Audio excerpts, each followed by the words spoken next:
honest, I will be very, very candid that I haven't read any of his epic novels. I'm a film historian.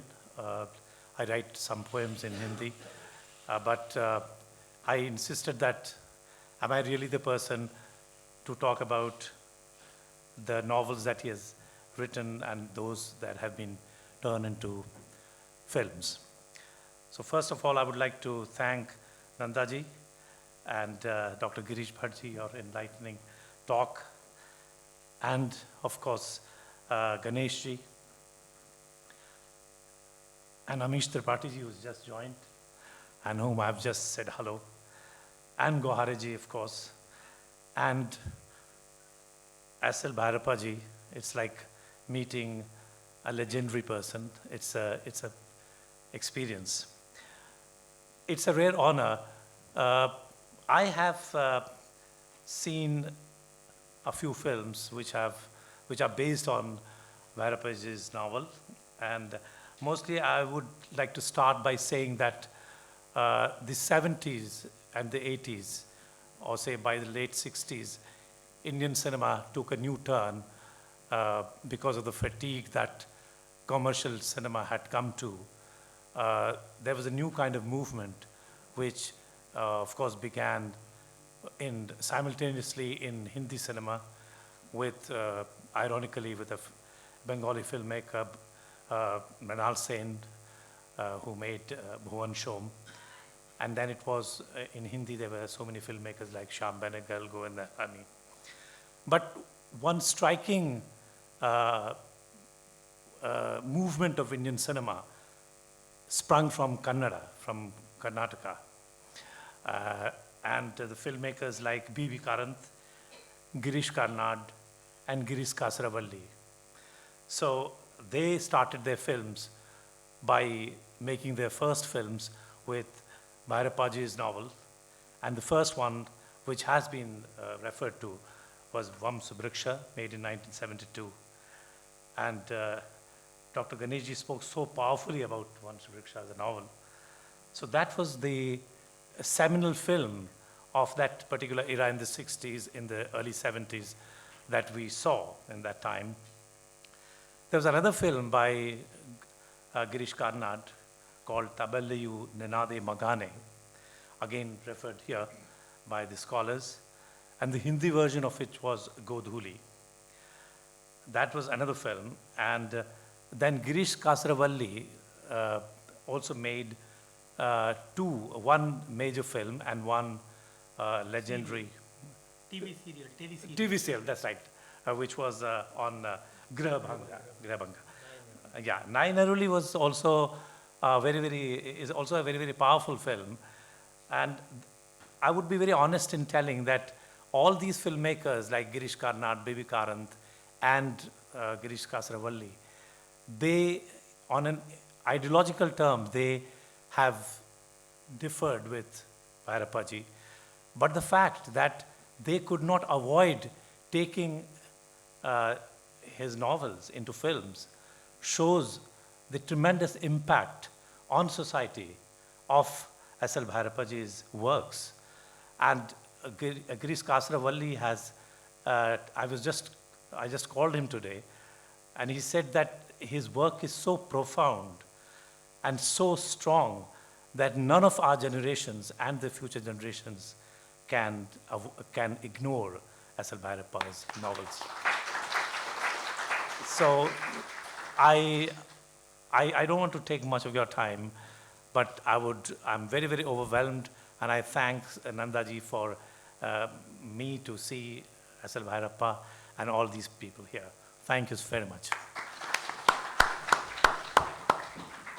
I think Matadana, one of the very interesting novels of Bhyrappa on politics and the twists and tricky situations of politics, was made a film by T.N. Sitaram and became very popular. Now I think Tantu is under production. It is going to be made as an epic serial by Nagabharana, I think. These are some of the attempts. Thank you, Lalit Mohan Joshi ji, for those kind words. Now, I would request Dr. Shivaprasadji, son of Dr. Shivarudhrappa, Rashtrakavi Shivarudhrappa, very well-known poet and scholar from our state.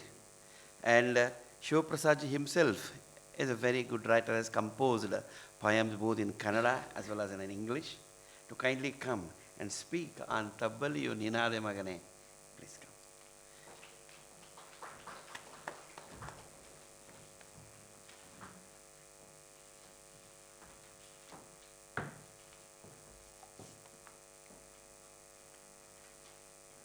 Respected Professor Bhyrappa, all the invited guests, Dr. Ganesh, Dr. Girish, and Tripathi ji.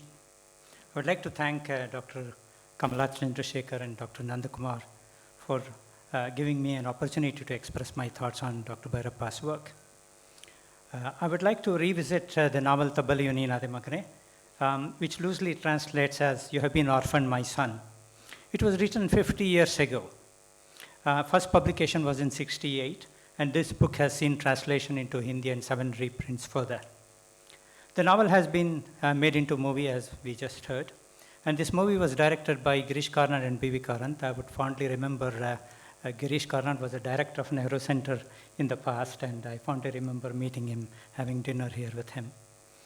It's interesting to note that the role of a Hindu priest, Venkataramana, in this film was played very effectively by none other than Nasiruddin Shah, who is not a Hindu.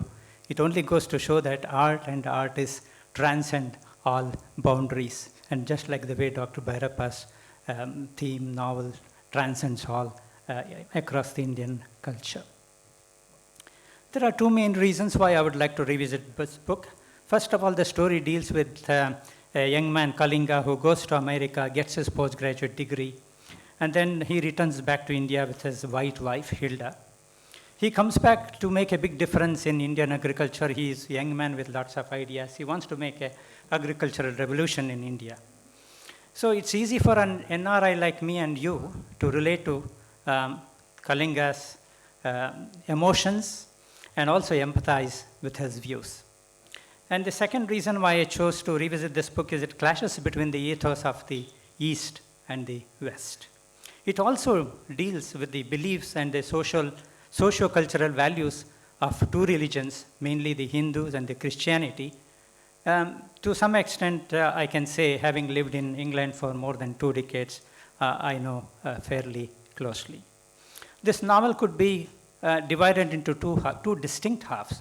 The first half, where it deals with the village chief Gaudaja. The story is crafted around his clan and his family values. The second half deals with the Western educated grandson Kalinga, and he and his wife comes to rural India, and they face the consequences of their action.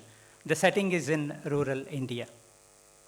The novel actually starts with a very familiar, very powerful folk song that people of our part of the world can relate. It's called as a Punya Koti Govina Hadu. And this Punya Koti is a special breed of cow which is very productive. And the folk song in itself represents the Indian core value of truth, commitment, selflessness, and keeping by the words. In this story, there is a confrontation between the tiger and a cow. It's an intellectual confrontation where the cow survives and the tiger dies. So in this intellectual confrontation, there is a victory of truth and selflessness. The folk song almost becomes a metaphor for this novel. For the village chief Gaudaja, this folk tale, Punya Koti Hadu, is his gospel, is the philosophy and meaning of his life. Whereas when it comes to his grandson, the Western educated grandson, and his wife, Punya Koti is just another character in the novel. So there is such a contrast, you see. Punya Koti is very central to the theme, I would say the spine of the novel. Frequently the theme comes in the background over and again. Earlier speaker, Mr. Ganesh, talked about the aesthetics in Bhyrappa's novel, and we can see several instances of that aesthetics, and particularly what I picked up was that in the Gaudaja's village, there is a beautiful green pasture. It could be anywhere in India. There is a hill called the Arunadri Hill in the background.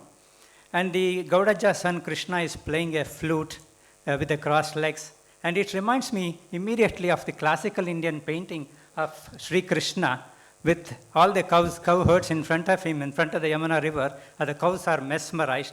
There is a melody of a flute in the air. So, in fact, Dr. Bhyrappa has translated that beautiful painting into the words. Coming back to the first half of the novel, Dr. Bhyrappa nurtures the character of Gaudaja. In doing so, he nurtures Gaudaja's conviction and in turn, the Hindu beliefs. People outside India may wonder why we Indians, we Hindus regard cows. There's an age-old belief that the cow is a kamadhenu. It gives more than it can take. And they provide milk. Dung is used for flooring in India. Dung is used as a fuel. Hide is used for jacket. And it's a pious animal, and we believe that there are hundreds of thousands of gods that reside in the cow. Gaudaja, therefore, has an obligation to worship them, to protect them, and his lifetime ambition is to build a temple for the cows, which is eventually fulfilled in the storyline. Dr. Bhyrappa also explores the interface between the personal beliefs, sentiments, and developmental progression, because this is a theme that comes often. The government wants to build a land in Gaudaja's pastures or private land, where his son is buried. And this creates a lot of conflicts between him and the government officials. The government officials eventually compensate and give some money to Gaudaja, but what leaves behind is a question: can we really compensate for people's emotion, people's belief and sentiments? That's a nice thought that Dr. Bhyrappa leaves in this novel.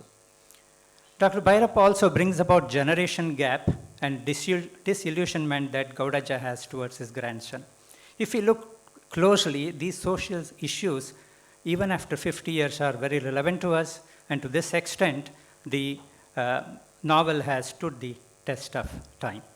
In the second half of the story, Dr. Bhyrappa looks at the cultural clashes, and there is a striking contrast. On one hand, we have got Kalinga and his wife. On the other hand, we have got the Venkatramana, a priest by background, who is a school teacher and also who could speak some English. Kalinga and his wife are highly qualified. Venkatramana, in contrast, is very learned when it comes to Sanskrit, and he knows about Upanishads, Hindu religion, and scripture. Kalinga and Hilda wants to bring agricultural revolution, but Venkatramana is resistant to those ideas because his conservative and some of these ideologies clash with the Western values. Kalinga and his wife want to put personal interest above cows, whereas Venkatramana wants to put cows above human interests. So there is such a striking contrast. In the climax, Hilda is enraged by Venkatramana's ideals. She gets into an argument, and she's almost humiliated in the argument. And in vengeance, or whether she, for comfort of her regular diet being beef, she slaughters the cow and cooks it and eats it. The villagers come to know about it, and Kalinga has to face the local justice, and the villagers destroy his crops. Kalinga ends up losing his grandparents, his parents, the goodwill of the local people.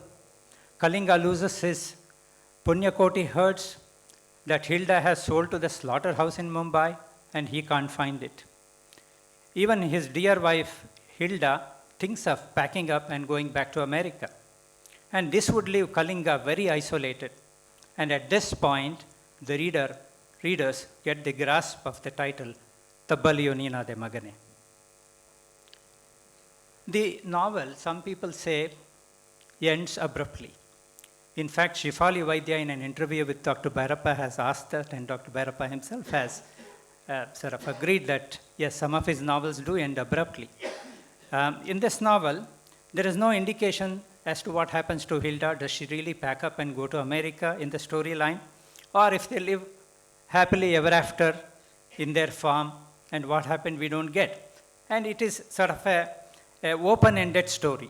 And I personally believe that any story should be left open-ended, and it is for the readers, left to readers' imagination and the authors really should not impose their opinion on the readers, and an open-ended storyline gives a lot of thinking for the readers, and in a way, that is a good ending, I thought. In order to understand Dr. Bhyrappa's novel, one needs to be aware of Indianness and Bharatiyate, which I think we have already touched upon that. Bharatiyate is a perception of being an Indian socially, culturally, and spiritually. In this novel, there are two types of Indianness. I found it very interesting.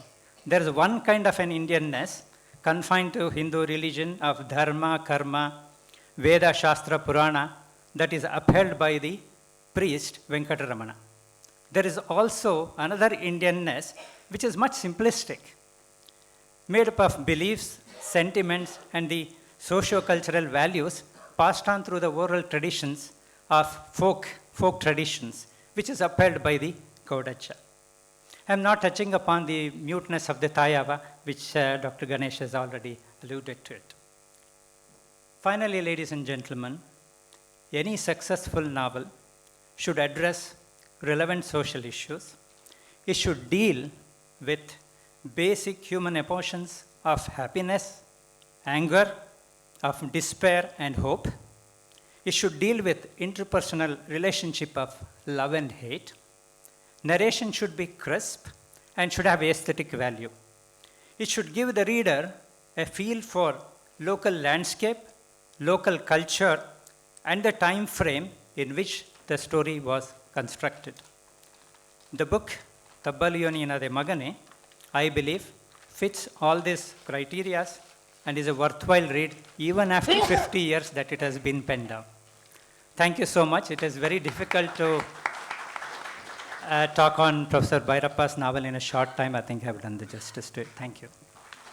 For the benefit of the listeners here, this Tabbaliyoni Inade Magane novel will be published in English by December, and the famed translator of Bhyrappa, Shri Sandeep Balakrishna of Avarana, he himself has translated. It will be published soon.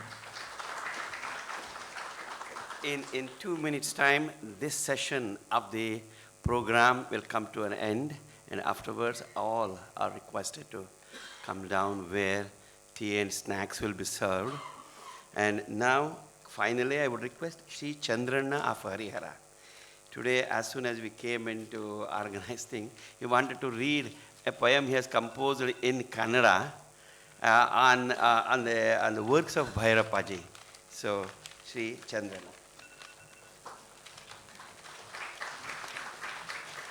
ಎಲ್ರಿಗೂ ನಮಸ್ಕಾರ. ಹರಿಕೊಟ್ಟ ಚಿತ್ತದಂತೆ ಕ್ಷಣಕಾಲ ನಿಮ್ಮನ್ನು ಕರ್ನಾಟಕಕ್ಕೆ ಕರೆದುಕೊಂಡು ಹೋಗ್ತಿದ್ದೇನೆ. ಇದು ಭೈರಪ್ಪನವರ ಮೇಲಿನ ಅಭಿಮಾನ, ಗುರುವಂದನ ಅಂತ. ಗತ ಜನ್ಮದ ಪುಣ್ಯವೋ ಏನೋ ಭೀಮಕಾಯದ ಸಾಹಿತ್ಯ ಗುರು ಕನ್ನಡದಲ್ಲಿ ಹೊಸ ಬೆಳಗು ಮೂಡಿಸಿ ಕನ್ನಡಾಂಬೆಯಿಂದ ದೂರ ಸರಿದವರನ್ನು ಮೂಲ ವಂಶವೃಕ್ಷಕ್ಕೆ ಕೊಂಡಿಯ ನೆನೆಯಲು ಶಿಖರಗಳಿಲ್ಲದ ನಾಡಲಿ ಸಾಹಿತ್ಯ ಶಿಖರಗಳನ್ನು ನೀಡಿಸುವ UK ಕನ್ನಡ ಸಂಘ ಪರಿವಾರದವರು ಸಾಹಿತ್ಯ ಪ್ರಭೃತಿಗಳ ಜಲಪಾತವ ಸುರಿಸುವ ಕನ್ನಡ ನೆರಳು ಇಲ್ಲಿಗೂ ಆವರಿಸುವಂತೆ ತಬ್ಬಲಿ ನೀವಲ್ಲ ಮಕ್ಕಳೇ, ಗೃಹಭಂಗಿಗಳಾಗದಂತೆ, ಸಂಬಂಧ ನಿರಾಕರಿಸದಂತೆ, ಗ್ರಹಣ ಹಿಡಿಯದಂತೆ, ಸಾಗರವ ದಾಟಿ ಅನ್ವೇಷಣೆಗೊಂಡ ಪರ್ವದಂತೆ ಇಲ್ಲಿ ಎಲ್ಲೆಲ್ಲಿಯೂ ನೆಲೆಸಿ ಕನ್ನಡಕ್ಕೆ ಸಾಕ್ಷಿಯಾದ ಜಗದ ಅಂಚನ್ನು ಬಿಡದೆ ತಂತುವನೇ ಹಿಡಿದು ಸಾರ್ಥಕವಾಗಿ ಮಂದ್ರ ಸ್ಥಾಯಿಯಲ್ಲಿ ಆವರಣವ ಬೆಳೆಸಿ ಕವಲು ದಾರಿಯಲ್ಲಿ ಯಾನ ಮಾಡುವ ಕನ್ನಡಿಗರೆಲ್ಲರಿಗೂ ಭಾರತೀಯರೆಲ್ಲರಿಗೂ ಉತ್ತರವ ಕಂಡುಕೊಂಡಂತೆ ಮಾರ್ಗದರ್ಶನ ನೀಡುತ್ತಿರುವ ಸಾಹಿತ್ಯ Bhairava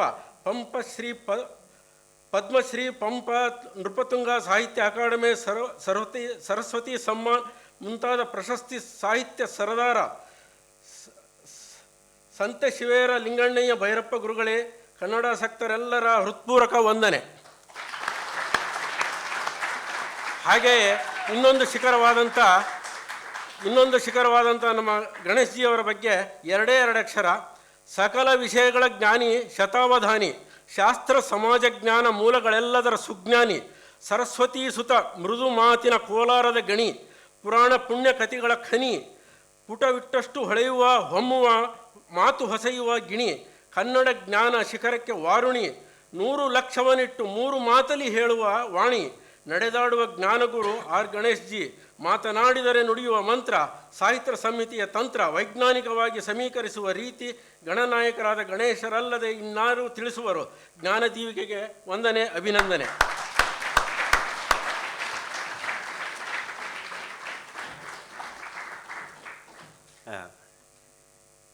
Respected Amish Tripathi ji, thank you so much for coming and being part of this special event and saying those wonderful words. Thank you. And then Ganesh ji and Girish ji, thank you so much. Now I would request everybody to please come down to the reception area where there is a beautiful exhibition on Mahatma Gandhi, which you are all welcome to have a look. And snacks will be served, after which, friends, most important part of the program will be conversation with Dr. S.L.Bhyrappa. Dr. Bhatt and Dr. Ganesh, they will help us. And also, there will be questions from the audience, and Bhyrappa ji, Ganesh ji, they will all be taking these questions. Finally, Dr. Bhyrappa ji will be speaking. So let's come back here in another what's the time? Half an hour. Thank you.